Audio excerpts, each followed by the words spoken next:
Morning students, welcome to Janvani classes. मैं अभिषेक भारद्वाज आपको स्वागत करता हूं हमारे यूट्यूब चैनल पर। तो बच्चों, ये आपकी क्लास है बीएससी फर्स्ट सेमेस्टर, ठीक है। इसमें मैं आपकी यूनिट कौन सी करवा रहा हूं? आपकी यूनिट बी चल रही है ना। और आज आपका ये पार्ट बी है ना, पार्ट बी। और यूनिट कौन सी है? यूनिट अब आपकी स्टार्ट हो गई है सेकंड वाली, ठीक है, सेकंड यूनिट। और इस यूनिट का नाम क्या है? इस यूनिट का नाम है बच्चों आपका क्या? Dynamics of a rigid body. क्या नाम है? डायनेमिक्स ऑफ रिजिड बॉडी, ठीक है। तो इसमें जो हमारे टॉपिक्स हैं, देखो वो काफी सिंपल टॉपिक्स हैं। जैसे मैं सबसे पहले जो टॉपिक्स कवर करूंगा वो आपके एक डायग्राम की हेल्प से करूंगा। कैसे? क्योंकि ये वाला जो चैप्टर है ना आपका, जो इसका 5th चैप्टर है, वो आपका क्या है? 5th चैप्टर का नाम क्या है? रोटेशनल काइनेमेटिक्स, ठीक है। तो बेसिकली आपके रोटेशनल से रिलेटेड चीजें होंगी, जो आपके रोटेशनल फैक्टर्स होते हैं उनके बारे में पढ़ेंगे। देखो, पहले हम लीनियर फैक्टर्स के बारे में पढ़ेंगे ना। यहां पे लिख देता हूं मैं लीनियर फैक्टर्स, और इधर मैं आपके लिख देता हूं क्या? रोटेशनल फैक्टर्स, ठीक है। वो फैक्टर्स जो आपका, जब आप स्ट्रेट लाइन पे चल रहे हो, यानी एक पर्टिकुलर लाइन पे चल रहे हो, जब वो फैक्टर्स लगे उन्हें बोलते हैं लीनियर फैक्टर्स। जैसे जैसे डिस्प्लेसमेंट, जिसे आप एस से रिप्रेजेंट करते हैं। इधर होता है आपका क्या? Angular displacement. एंगुलर डिस्प्लेसमेंट यानी कितना आपने एंगल कवर किया। यानी फॉर एग्जांपल ये आपका सर्कल है, ठीक है, ये आपका सेंटर है। मान लो आपने इस ए पॉइंट से दौड़ना शुरू करा, ठीक है। आप थोड़े टाइम बाद इस बी पॉइंट पर आ गए, तो फर्क क्या देखो एंगुलर डिस्टेंस और डिस्प्लेसमेंट, एंगुलर डिस्प्लेसमेंट और डिस्प्लेसमेंट में। जो आपकी डिस्प्लेसमेंट होगी इस सर्किल के लिए, सेम सर्किल है ये भी, ठीक है। मान लो थीटा का है, ये थीटा कवर, ये बी, ये ए, ये भी आपका थीटा है, ठीक है। तो ये जो ए बी है, ये आपकी कहलाती है डिस्प्लेसमेंट। जो आपने सरकमफ्रेंस के ऊपर ये वाला पार्ट कवर किया है ना, इसको आप क्या कहेंगे? इसको आप कहेंगे डिस्प्लेसमेंट। और जो ये आपने एंगल कवर किया है, ये वाले डिस्प्लेसमेंट, जो एंगल ने डिस्प्लेसमेंट कवर करी है इस ए बी के लिए, इसको हम बोलते हैं एंगुलर डिस्प्लेसमेंट, जो कि आप थीटा से रिप्रेजेंट करते हैं, ठीक है। जो कि आप किससे रिप्रेजेंट करते हैं? थीटा से रिप्रेजेंट करते हैं, ठीक है। अब आपने ये ए बी किस स्पीड के साथ चला, उसको आप बोल देते हैं क्या? उसको आप बोल देते हैं वेलोसिटी। वेलोसिटी आपकी क्या होती है? वेलोसिटी, जिसे आप किससे रिप्रेजेंट करते हैं? जिसे आप v से रिप्रेजेंट करते हैं। यानी चेंज इन डिस्प्लेसमेंट अपॉन कितने टाइम बाद? चेंज इन टाइम, या फिर आप इसको ds बाई dt से भी रिप्रेजेंट करते हो, ठीक है। सिमिलरली यहां पर आपका फैक्टर जो आता है वो क्या आता है? एंगुलर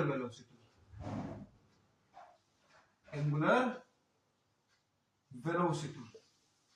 जिसे आप किससे रिप्रेजेंट कर सकते हो?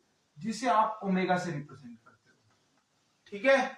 अब जैसे ही होता है आपका चेंज इन डिस्प्लेसमेंट, ये आपका क्या होता है? ये आपका होता है change in angular displacement. Change in angular displacement upon change in time. और एंगुलर डिस्प्लेसमेंट आपके किससे रिप्रेजेंट करते हो? आप थीटा से। तो ये आपका होता है D theta by D T. D theta by D T, इस चीज को आपको याद रखना है। D theta by D T, ये आपका होता है DS by D T. Velocity आपकी लीनियर वेलोसिटी कह लो या वेलोसिटी कह लो, और ये आपकी होती है एंगुलर वेलोसिटी, जिसे आप ओमेगा से रिप्रेजेंट करते हैं। जिसे आप किससे रिप्रेजेंट करते हैं, ओमेगा से रिप्रेजेंट करते हैं। ठीक है, और इस एंगल को निकालने का एक अलग तरीका भी होता है आपके पास, क्या, angle equals to arc upon radius का एक फॉर्मूला होता है आपका, जिसे आप थीटा इक्वल्स टू आर्क आपकी क्या होगी, ए बी, और रेडियस आपकी होगी ओ ए। तो आप इस तरीके से भी रिप्रेजेंट कर सकते हो। ठीक है, तो ये भी चीज आप याद रखनी है, angle equals to arc upon radius. ठीक है, तो अभी ये तो हो गए दो, अभी और भी करवाऊंगा, पहले आप इसे नोट करो।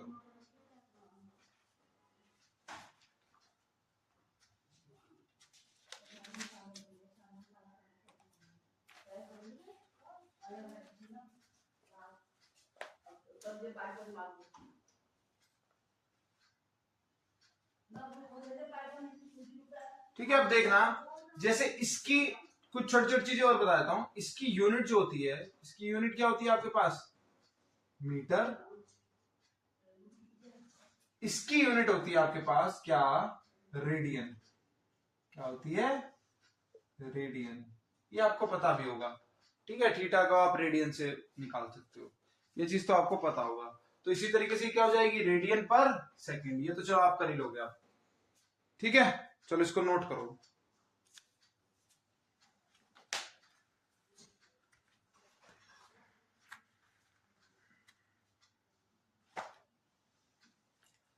अब मैं आपको एक छोटा सा रिलेशन भी दिखा देता हूं इन्हीं दोनों में।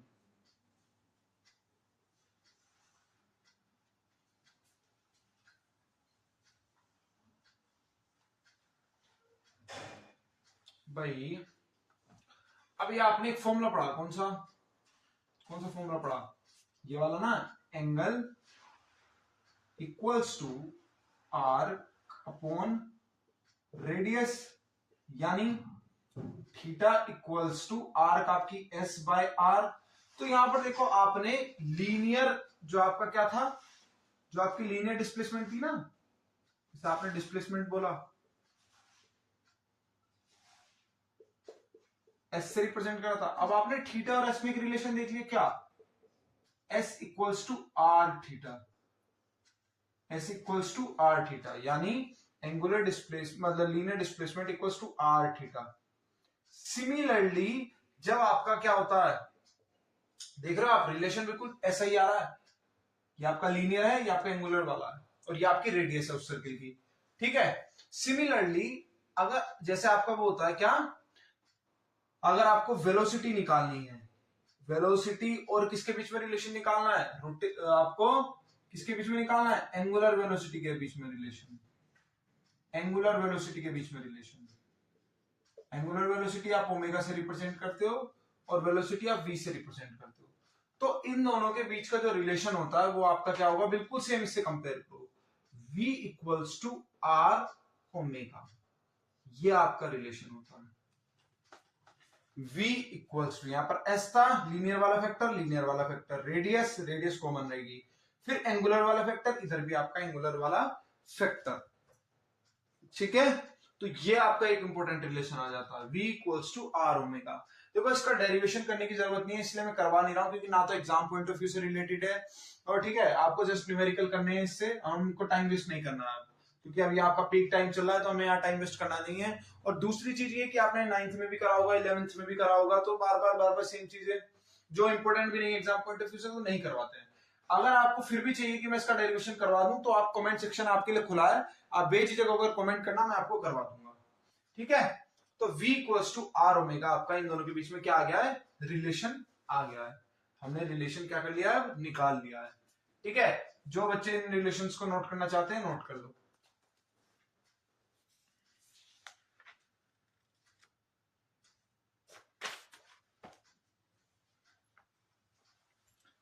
अब वेलोसिटी के बाद आपका क्या आता है,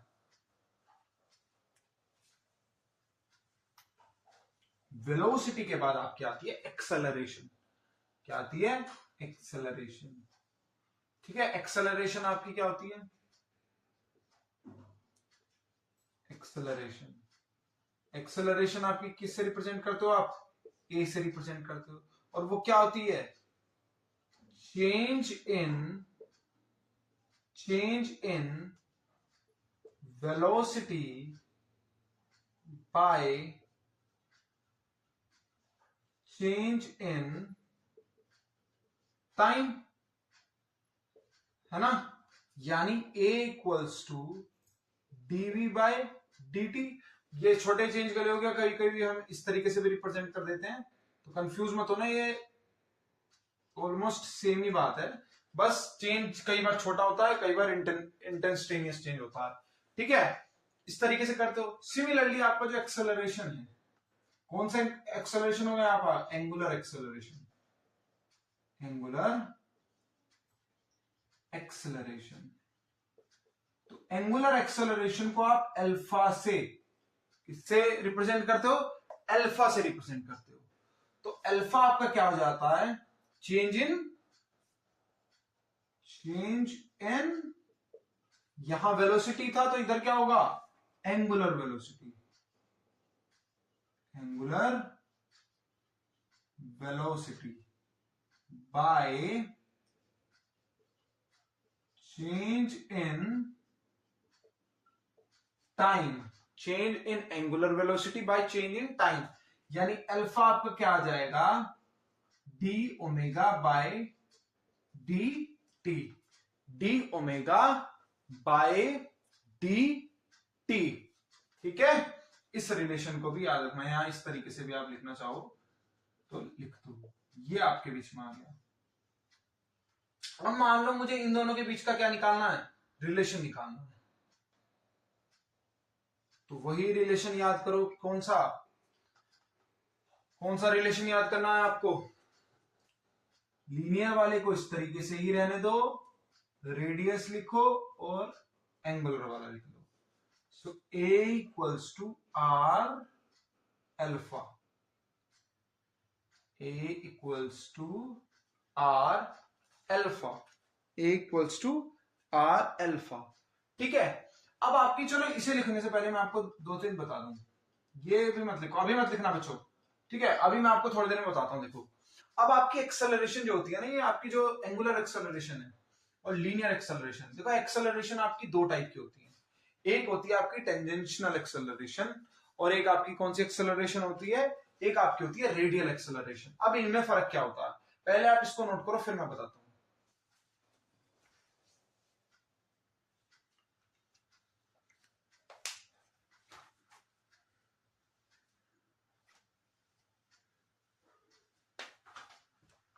अच्छा, एक चीज बताओ मुझे, अब वेलोसिटी आपकी क्या होती है? D R by D theta, D R by D T, है ना। तो अगर मैं इसको यहां पुट करूंगा तो मेरी ये क्या बन सकती है? मेरी एक्सेलरेशन क्या बन जाएगी? देन एक्सेलरेशन क्या होती है मेरी? D square R by D T square. Similarly अगर मैं इधर रिप्रेजेंट करना चाहूं, ओमेगा मेरा क्या होता है? ओमेगा मेरा क्या होता है? D theta by D T. तो मैं चाहूं तो इसे इस तरीके से भी यूज कर सकता हूं, alpha equals to D square theta by D T square. तो इसे भी आप चाहो तो लिख लेना, ठीक है। तो ये आपका आंसर आ जाएगा। तो रेडियन पर टाइम स्क्वायर इसकी यूनिट हो जाएगी, ठीक है। जैसे आपका इसका मीटर पर सेकंड स्क्वायर होती है, ठीक है। इसको नोट कर दो।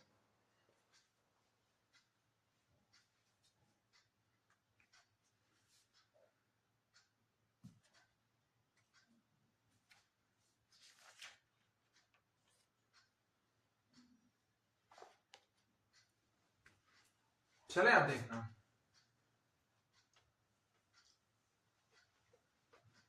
अभी मैं इसी में पढ़ाऊंगा आपको। अब एक कॉमन चीज पढ़ाऊंगा, एंगुलर। ये सारी चीजें आप एंगुलर एक्सेलरेशन के नीचे लिखना, ठीक है। जो मैं आपको एंगुलर एक्सेलरेशन पढ़ाऊंगा, इसको एक सेकंड के लिए छोड़ दो, ठीक है। इस वाले पार्ट को थोड़ी देर के लिए भूल जाना, क्योंकि इसको मैं अभी कंटिन्यू करूंगा। पहले इंपॉर्टेंट चीजें आपको बता दूं। देखो, आपकी एक्सेलरेशन में भी टाइप होते हैं, ठीक है। कौन कौन सी टाइप की एक्सेलरेशन होती है आपकी?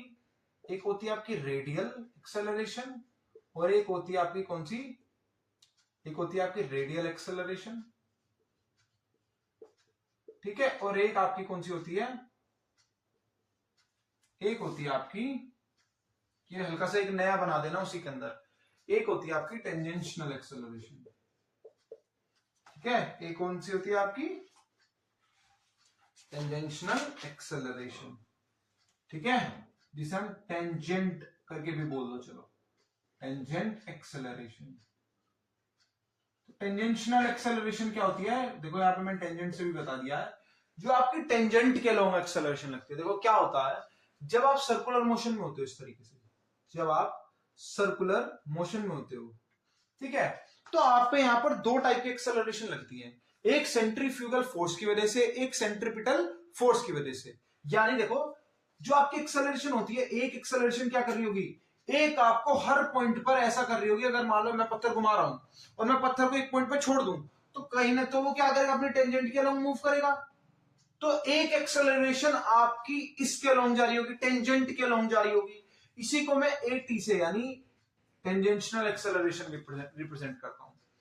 और एक एक्सेलरेशन मेरी कैसी हो रही होगी, क्योंकि वो सर्कुलर मोशन में ही मूव कर रहा है जब तक मैं पत्थर नहीं छोड़ रहा हूं, तो कहीं ना कहीं क्या हो रहा होगा, उस वाली जो टेंजेंट की एक्सेलरेशन है, इसको बैलेंस करने के लिए सेंटर की तरफ एक एक्सेलरेशन लग रही होगी, क्योंकि रेडियस के लॉन्ग है, तो इसको मैं क्या बोल देता हूं, रेडियल एक्सेलरेशन, जिसे मैं ए आर से रिप्रेजेंट करता हूं।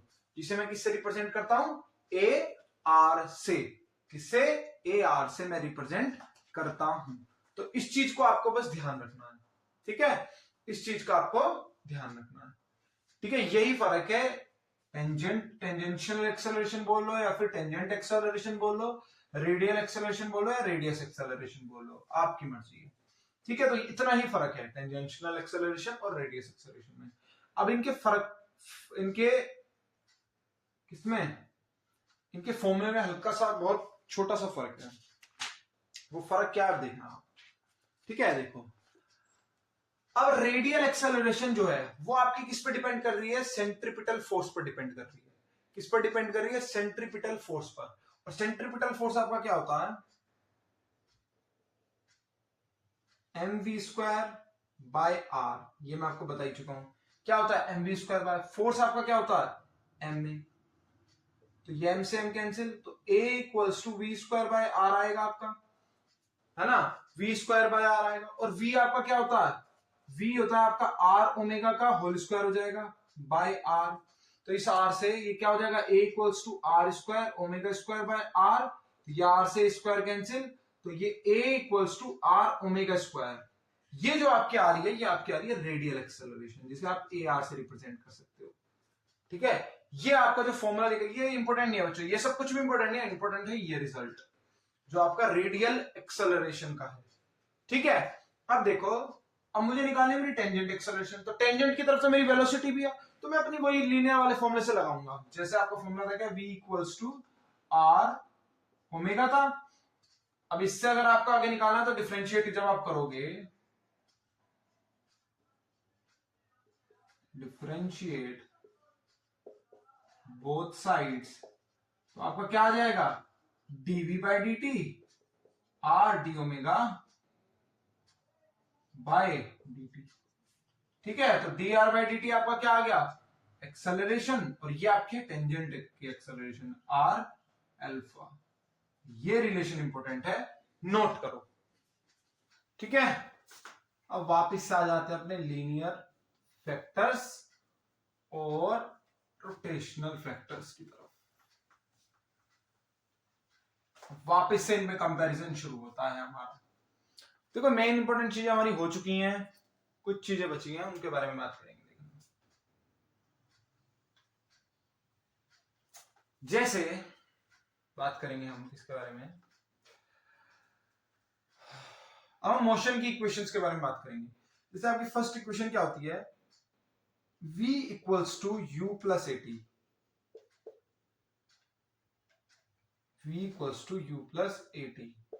तो रोटेशनल में जाकर जब आप रोटेशनल वाला फिनोमिना आ जाता है, v की जगह आपका क्या आ जाता है, v की जगह आ जाता है आपका ओमेगा, u की जगह आ जाता है आपका ओमेगा नॉट, a की जगह आपका आ जाता है अल्फा, और t तो t ही रहता है। सिमिलरली आपका इधर क्या होता है, s equals to U T plus half A T square, तो इधर भी आपका क्या हो जाता है, s एस की जगह पर आपका एस क्या है भाई, आपका डिस्टेंस डिस्प्लेसमेंट, तो डिस्प्लेसमेंट यहां पर क्या होता है, थीटा। ठीक है, तो आपने वो कितना एंगल कवर किया, तो theta equals to omega naught time plus half alpha T square. Third आपका जो होता है देखना इधर क्या होता है, V square equals to U square plus 2as। इधर आपका क्या बन जाएगा, वी स्क्वायर की जगह पर क्या बनेगा, omega square equals to omega naught square plus 2 A की जगह पर अल्फा, एस की जगह पर थीटा। तो ये तीन आपकी इक्वेशंस बनकर आ जाएंगी, किसकी किसकी, रोटेशनल मोशन की। ठीक है, ये आपके equations of these are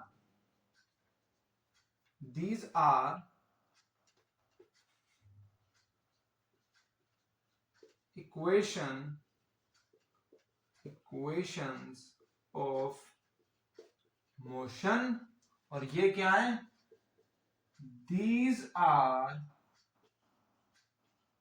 equations of rotational motion.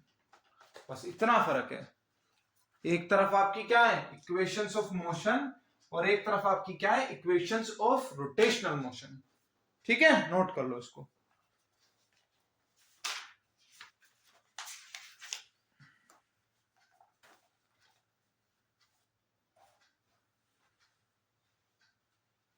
ठीक है, चलो अब आगे बढ़ते हैं। तो फर्स्ट यूनिट जो इसमें इस वाले यूनिट 2 की जो आपकी फर्स्ट चैप्टर था वो इसी के बेस पर था। अब हम अगला चैप्टर पढ़ेंगे अपना। ठीक है, ठीक है, देखो बच्चों, जैसे आपने इक्वेशंस ऑफ मोशन लगाकर क्वेश्चंस करे थे, न्यूमेरिकल्स करे थे, सेम उसी तरीके से क्वेश्चन आएंगे। जस्ट बस आपको डिस्प्लेसमेंट की जगह एंगल दे देंगे, ठीक है, एंगुलर वेलोसिटी दे देंगे और एंगुलर एक्सेलरेशन दे देंगे, बाकी सब कुछ सेम रहेगा। ठीक है, तो बिल्कुल घबराना मत, क्वेश्चंस करके देखना, ना हो तो आप जो क्वेश्चन ना हो वो कमेंट में लिख देना, या मुझे पता, या फिर हम प्रैक्टिस करेंगे तब मैं आपको करवा दूंगा। ठीक है, चलो अब हमारा जो इंपॉर्टेंट टॉपिक आता है, क्या इंपॉर्टेंट टॉपिक है हमारा, इंपॉर्टेंट टॉपिक है हमारा, इसका नाम है क्या, डाल दो आपका रोटेशनल डायनेमिक्स। रोटेशनल डायनामिक्स, ठीक है, जो कि आपकी क्या, मूवमेंट ऑफ इनर्शिया के बारे में पढ़ेंगे, मूवमेंट ऑफ इनर्शिया। ठीक है, दिख रहा है, ठीक है, अब समझे। अब सबसे पहले पढ़ते हैं कि what is inertia and what is movement of inertia. Inertia और मूवमेंट ऑफ इनर्शिया हालांकि आपको काफी हद तक पता भी होगा, क्योंकि ये सब चीजें जो भी आगे मैं करवाऊंगा ना, सिलेंडर का मोमेंट ऑफ इनर्शिया निकाल रहे हैं भाई थ्रू एक्सिस, ठीक है, या फिर पैरेलल की कोई axis parallel to the axis of rotation, तो ये सब आपने 11th क्लास में भी करा होगा। ठीक है, तो आप काफी हद तक फेमिलियर होंगे इन वर्ड से, मूवमेंट ऑफ इनर्शिया या फिर इनर्शिया से काफी हद तक आप इससे रूबरू होंगे, लेकिन इन केस आप नहीं हैं तो भी मैं आपको बताता हूं। ठीक है, स्टार्टिंग से चलो लिखना शुरू करो। देखो हल्का सा इंट्रोडक्शन में लिखते हैं इसकी, the inability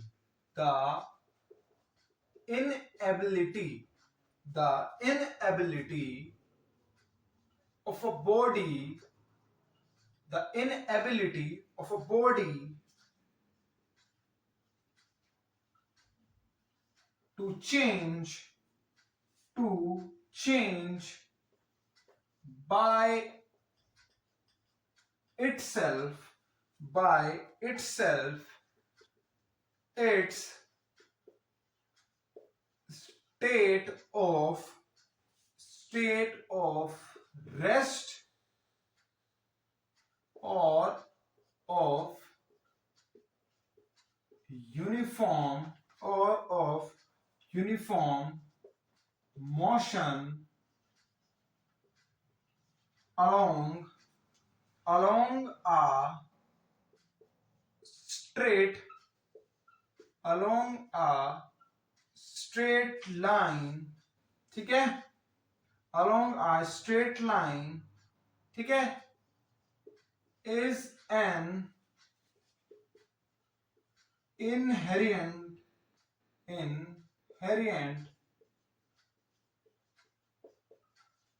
property of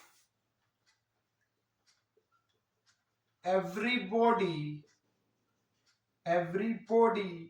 and is known as inertia. और ये सबसे पहले हमें किसने एक्सप्लेन किया था? न्यूटन ने, न्यूटन के फर्स्ट लॉ ने। क्या कि कोई भी बॉडी अगर रेस्ट में है तो वो रेस्ट में ही रहेगी, मोशन में है तो मोशन में ही रहेगी, जब तक कोई एक्सटर्नल फोर्स उस पर अप्लाई नहीं किया जाता। यानी ये आपकी क्या है? ये आपकी इनएबिलिटी है बॉडी की कि वो जो उसकी स्टेट है रेस्ट की या फिर यूनिफॉर्म मोशन की, उसको वो चेंज नहीं कर सकती खुद से। यही आपकी इनर्शिया होती है, यही आपकी क्या होती है? Inertia.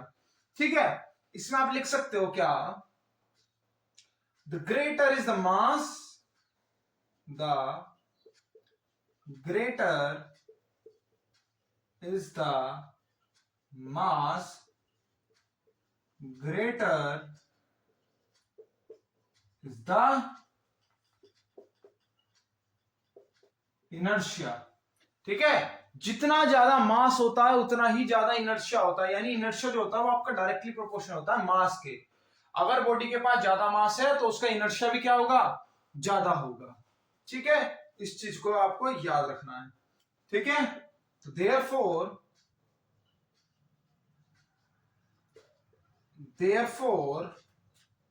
Mass is mass is taken as measure of inertia, as measure of inertia for linear motion, ठीक है, फॉर लीनियर मोशन। ठीक है, इसी तरीके से in similar manner a body free to rotate, a body free to rotate about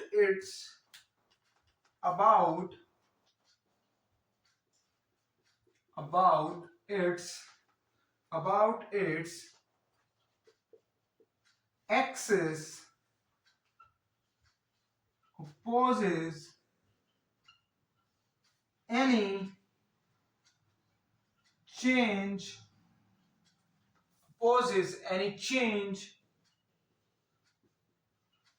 in state of rest and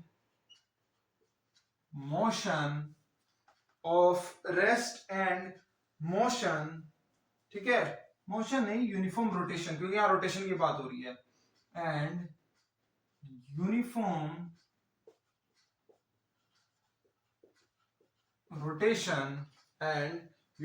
rotation. ठीक है, यानी क्या कह रहा है? देखो, जिस तरीके से आपका लीनियर में क्या होता है कि आपकी जो बॉडी है वो खुद से नहीं कर सकती कुछ भी, इसी तरीके से जो आपकी बॉडी है वो आपकी फ्री है रोटेट करने के लिए अबाउट इट एक्सिस। ठीक है, तो वो क्या करती है? वो जो आपका मोशन हो रहा है ना अबाउट इट्स एक्सिस, उसका क्या करती है? अपोज करती है। ठीक है, क्या करती है? अपोज करती है, यानी ये भी इसकी इनएबिलिटी होगी। ठीक है, यानी कोई भी बॉडी आपकी फ्री अपनी एक्सिस पे रोटेट करने के लिए, तो उसका अपोजिशन भी तो कोई चीज कर रही होगी। ठीक है, ठीक है, और सिंपल वर्ड्स में लिखना बताऊं तो पहले आप इसे नोट करो, फिर और सिंपल वर्ड में इसी चीज को मैं बताऊंगा।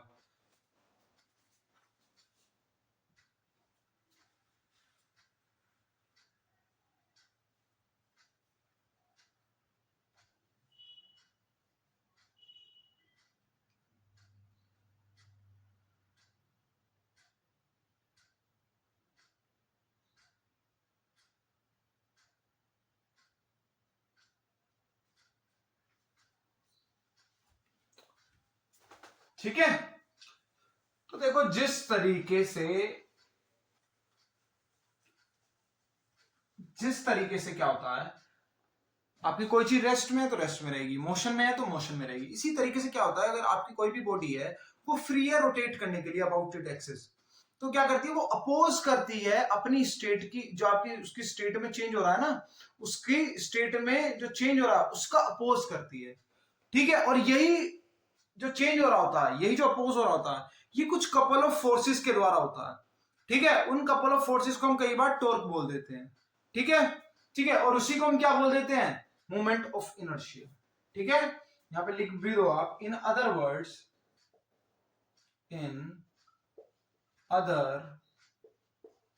वर्ड्स it possesses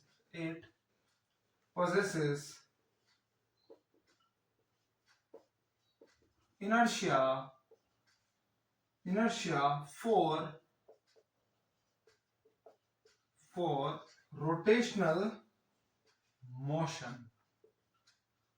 ठीक है, that is the body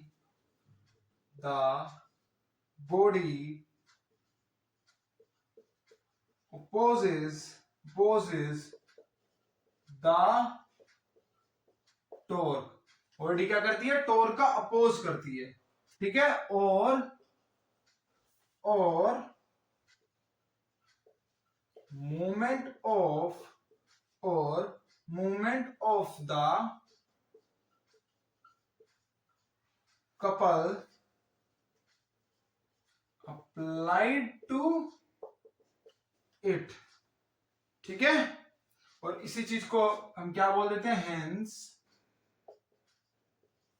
hence the name, क्या नाम है, मोमेंट ऑफ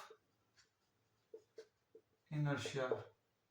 ठीक है, क्योंकि ये क्या करती है, उस मोमेंट, जो आपका मोमेंट होता है ना कपल का, ठीक है, कपल यानी कुछ कपल्स ऑफ फोर्सेस। ठीक है, ठीक है, कुछ फोर्सेस का कंबाइंड होकर जो मोमेंट होता है उसकी का अपोज करते हैं, तो इसको बोलते हैं मोमेंट ऑफ इनर्शिया। ठीक है, मोमेंट ऑफ इनर्शिया नोट कर लो। तो सिंपल भाषा में अगर मैं मोमेंट ऑफ इनर्शिया बताऊं तो आपका मोमेंट ऑफ इनर्शिया क्या होगा। अब मोमेंट ऑफ इनर्शिया पर हम आ ही चुके हैं, अब उसकी डेफिनेशन लिखते हैं अच्छे वाली। तो हेडिंग डालो मोमेंट ऑफ इनर्शिया।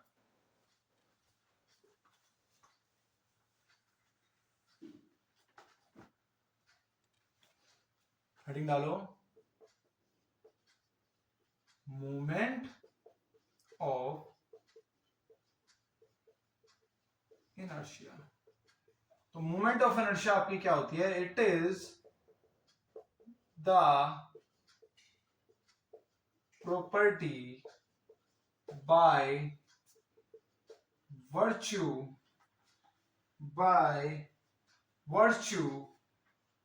ऑफ, मतलब जिसकी हेल्प से, बाय वर्च्यू ऑफ विच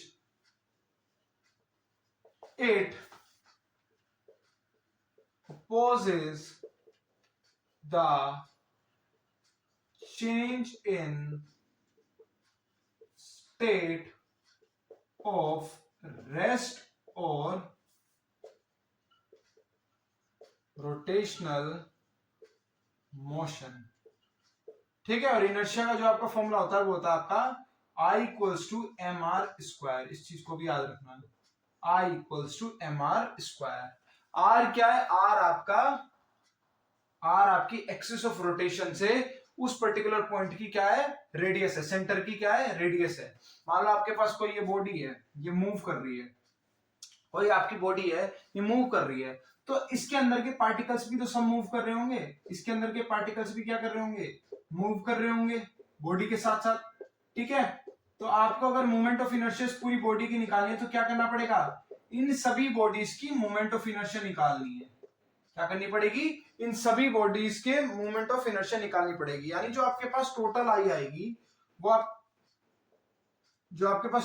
आएगी वो क्या आएगी, m1r1 plus m2r2 square plus m3r3 square up to mi ri square. या सिंपल भाषा में लिखूं तो मैं सिग्मा MI/RI²। ठीक है, सिग्मा MI/RI², इस तरीके से भी आप नोट कर सकते हो। ठीक है, ये भी आपका एक वही तरीका हो जाएगा। और अगर मैं स्मॉल मास के लिए लूंगा तो जैसे आपका पहले होता था ना, ठीक है, जैसे आपका मैंने पहले वो करवाया,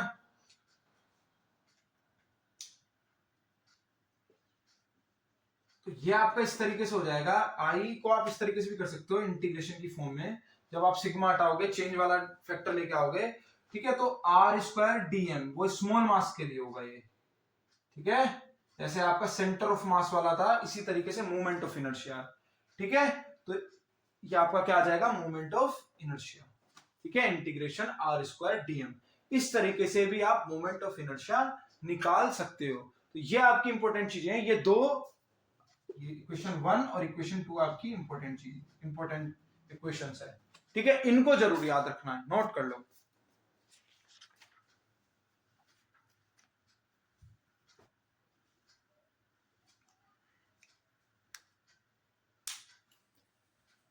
ठीक है बच्चों, तो आई होप आपको आज का लेक्चर पूरा समझ में आया होगा। आज हमने मूवमेंट ऑफ इनर्शिया को समझ लिया है। अब कल हम क्या करेंगे, कल इसकी हम पहले इंपॉर्टेंट थ्योरम्स करेंगे।